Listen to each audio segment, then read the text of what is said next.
By the way gue terbiasa ya diremehin dari dulu. Wartawan waktu itu bilang, ini komedi ya? Kayaknya cuma bercandaan doang nih filmnya nih gitu. Wow. Jadi hari pertama syuting gue gak bisa tidur buat besok hari pertama. What? Ya, Gue gak mau ngecewain Yandi, gue gak mau ngecewain Nirina kalau tiba-tiba gue tidak dalam kondisi yang terbaik untuk film ini.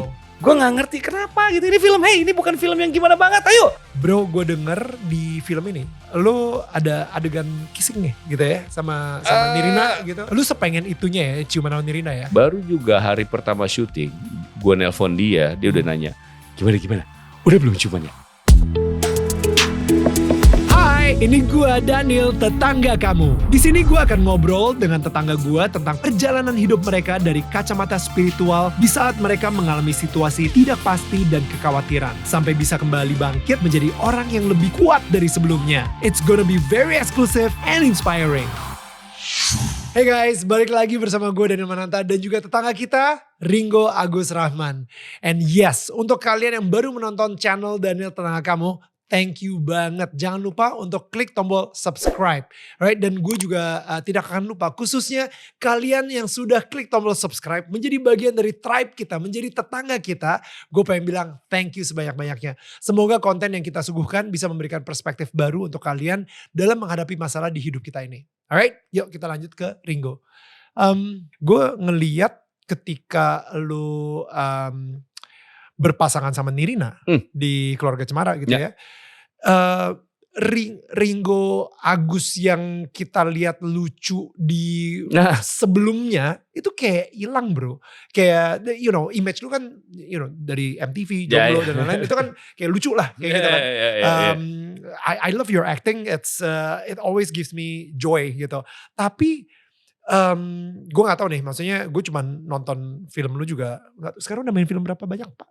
Oh enggak tahu, enggak ngitung. Ada beberapa lah. Ratus gitu ya. Enggak lah, gila. Enggak, tapi yang I don't know, would you agree kalau misalnya si Keluarga Cemara itu actually like your bukan your comeback ya, tapi itu resonate-nya lebih daripada karir lu sebelum-sebelumnya gitu. Keluarga Cemara itu datangnya tepat sekali di gua ketika gua memang seorang bapak. Dan gua paham sekali menjadi bapak. Maksudnya gini, paham rasanya jadi bapak. Sampai lu tapi bapak yang bener atau enggak gua gak tahu ya, belum ya gitu. Right, saat itu ya. Tapi gua tahu rasanya punya anak tuh sayangnya kayak gimana dan datangnya adalah saat yang tepat.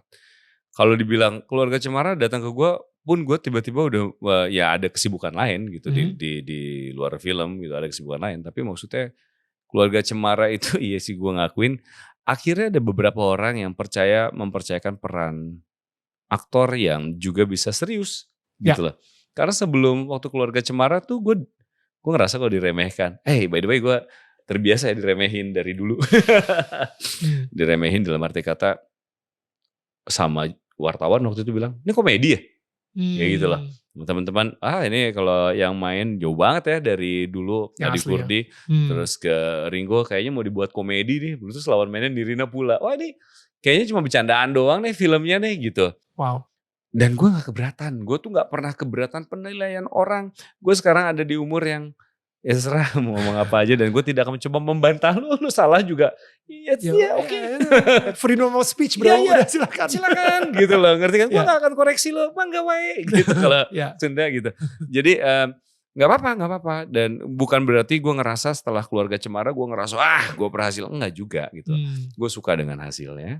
Gue sebagai penonton juga sangat-sangat menikmati film Keluarga Cemara 1.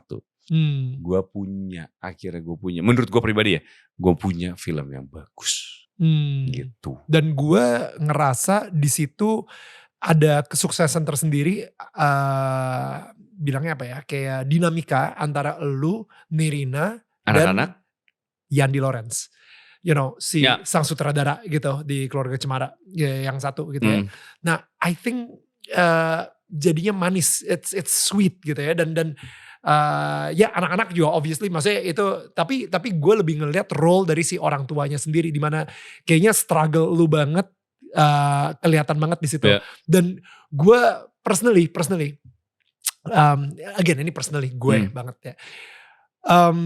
Gue kangen sama si trio tersebut gitu, Yandi, lu dan Nirina dan ngelihat di video klipnya Yura Yunita. Iya tenang. Tenang. Iya.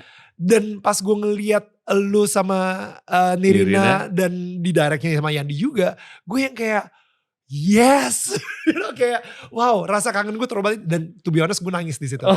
Gue nangis. Ngomongin bapak ya. Ngomongin bapak, gue ngasih lihat ke istri gue juga nangis. Dan itu gue gak tahu kenapa kayak wah tersayat-sayat banget lah ngeliatnya. Dan akhirnya sekarang ini gue juga semakin excited banget dengan project kalian lagi. Ini Jatuh yang Cinta. sama Nirina lagi sama Yandi lagi. Exactly. Jatuh Cinta seperti di film-film. Iya, bisa gue bilang Keluarga Cemara kalau lu tadi ngerasa comeback gitu, kalau Keluarga Cemara buat gue kayak itu adalah film yang mengingatkan gue kenapa gue suka ada di film. Ya kan? Itu mengingatkan gue lagi. Nah di film yang ini, Jatuh Cinta seperti di film-film, gue tiba-tiba merasa gue punya sekarang film yang paling berarti buat gue. Yaitu adalah film ini. Oh wow. Jatuh Cinta seperti di film-film adalah film yang berarti. Kenapa? Ini adalah kemewahan yang tidak pernah gue rasakan di film sebelumnya. Lu punya akses tak terbatas ke sutradara dan penulisnya atau bahkan siapapun yang terlibat di situ. Biasanya kalau gue dapat film, yang juga gak salah sih gitu. Lu terima skrip, setelah lu baca lu suka atau enggak, misalnya lu suka, oke, nanti kita ada workshop reading. Ini kan workshop reading, berapa lama misalnya, and then shooting, setelah syuting selesai, suasananya enak, cerai apa segala macam deh. Ini gue dilibatkan dari masih ide cerita. Oh wow. Gue akan libatkan lu kalau lu menjadi karakter di Bagus ini, gue jadi Bagus, seorang penulis skenario film. Di 20 halaman pertama kita ketemu, oke, menurut lu gimana? Ke arah mana? Yang dia nanya. Kalau lu kayak mendekati ini, salahnya apa? Gimana? Really? Gue dilibatkan di situ. Wow. Terus gue kayak, oke, kalau menurut pemikiran gue, jadi lu sebagai aktor tuh bukan robot. Right. Dan pemikiran lu juga dipakai.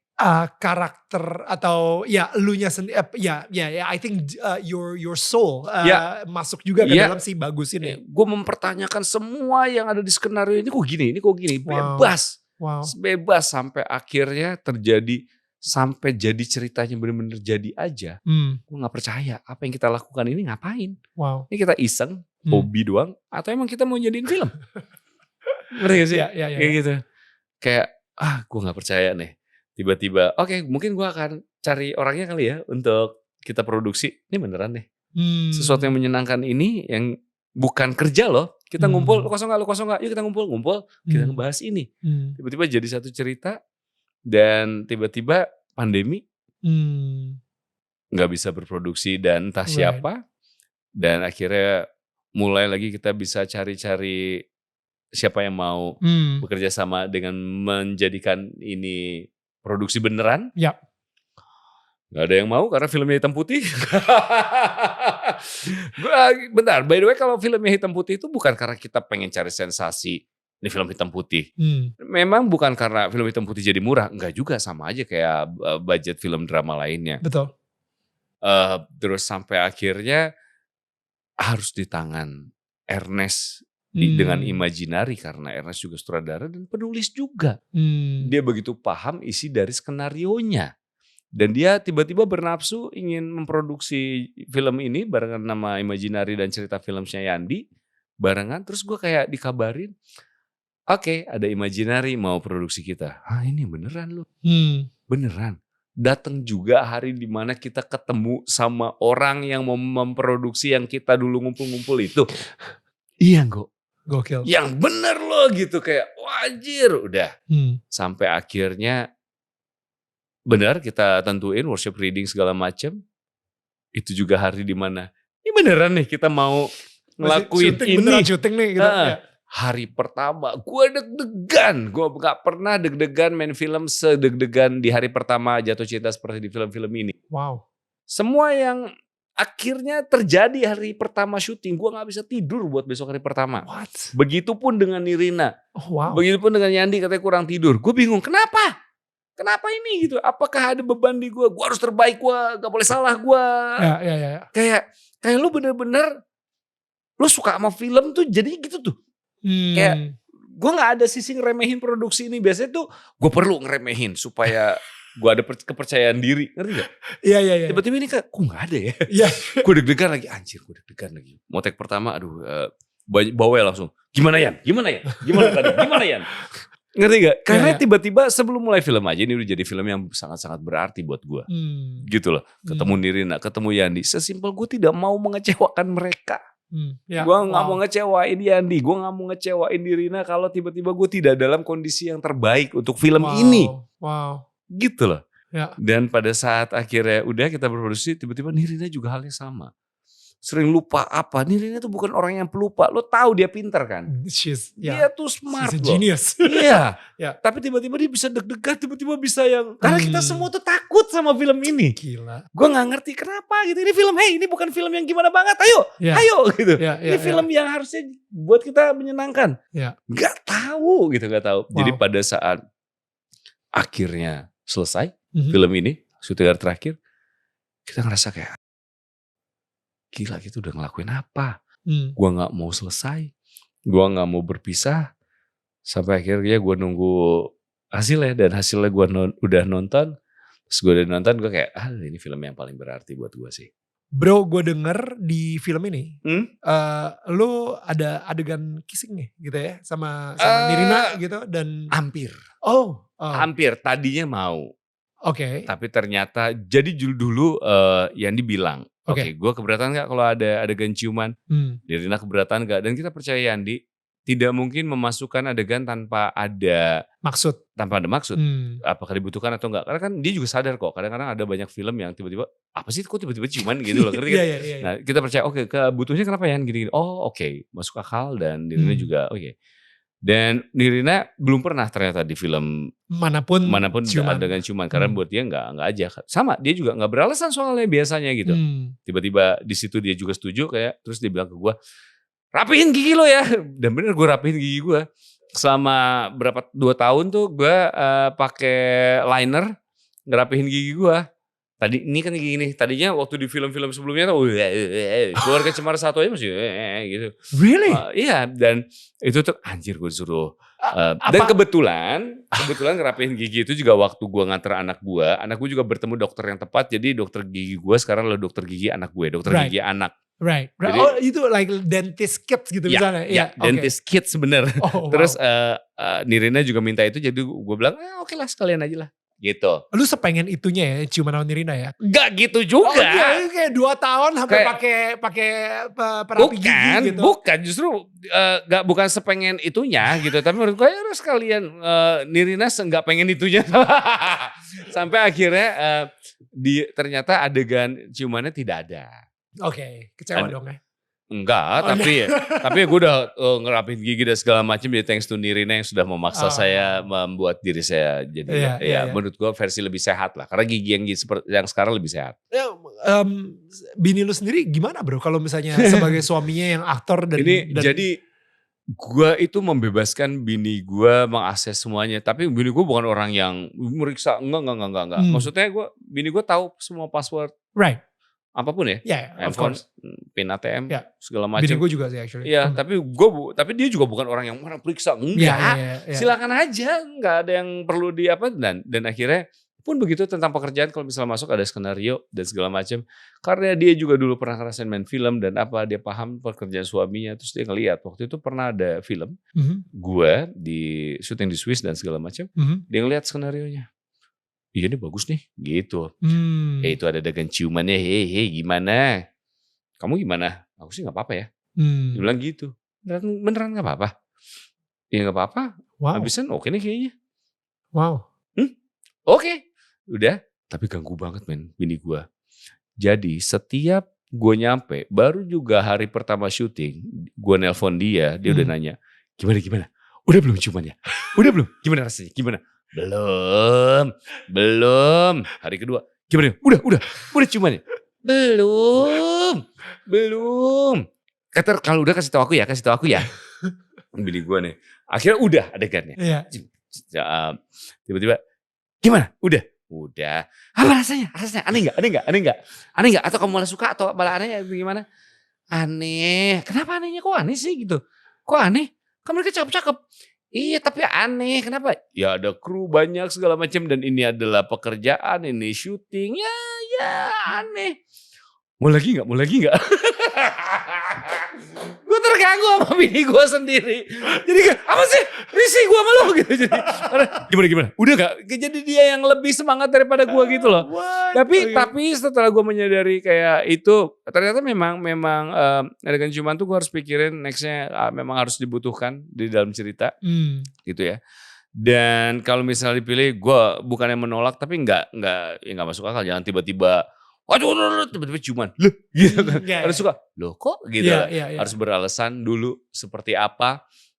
Memang buat menambah cerita itu supaya lebih bagus gitu. Tapi kalau enggak, gue aneh sekali karena gue nggak bisa naruh. Kalau dulu waktu muda, kalau lu berperan waktu muda, kelawan main lu naruh rasa kan, naruh rasa. Itu lu harus suka sama dia gitu, harus suka. Biar chemistry-nya kelihatan lah di layar. Kalau ini gitu. gue udah punya istri kayak menaruh, kayak aneh banget ini. Hey.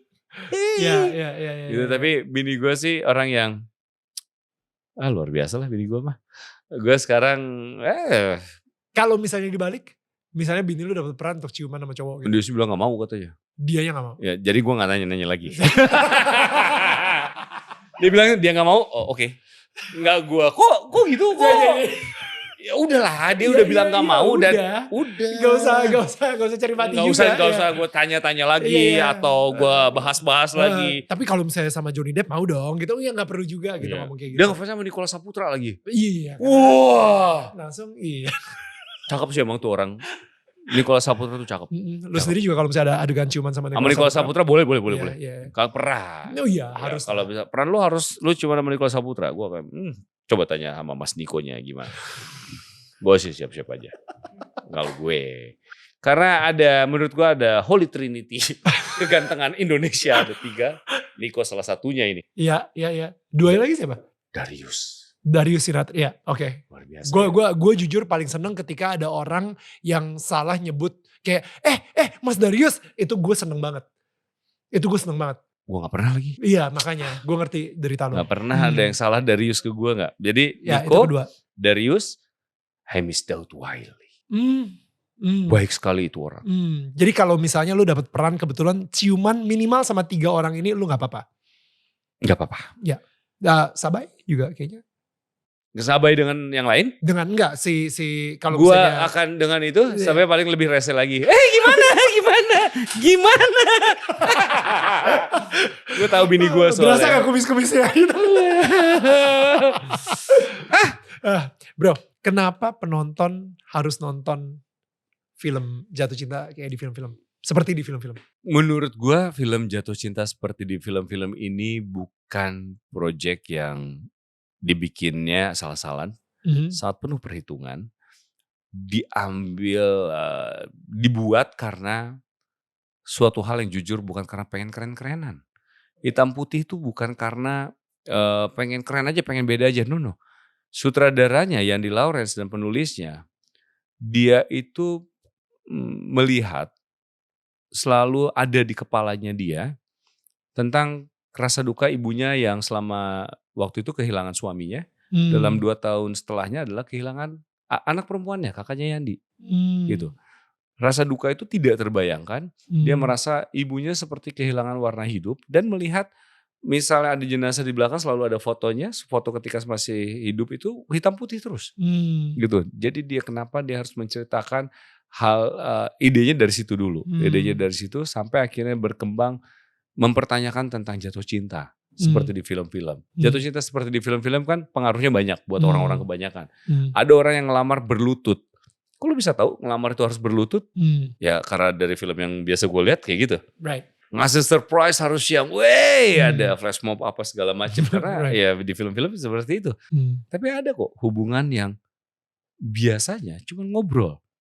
Kehidupan pernikahan gue mungkin lu juga 90%-nya tuh ngobrol kan. Ngobrol. Gue punya partner ngobrol yang seru. Ngobrol.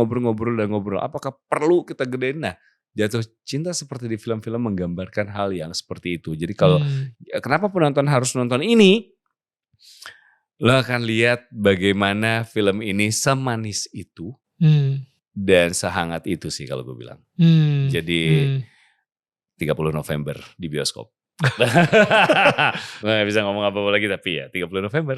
Dan I think yang gue tangkap dan gue sendiri juga nonton trailernya gitu ya.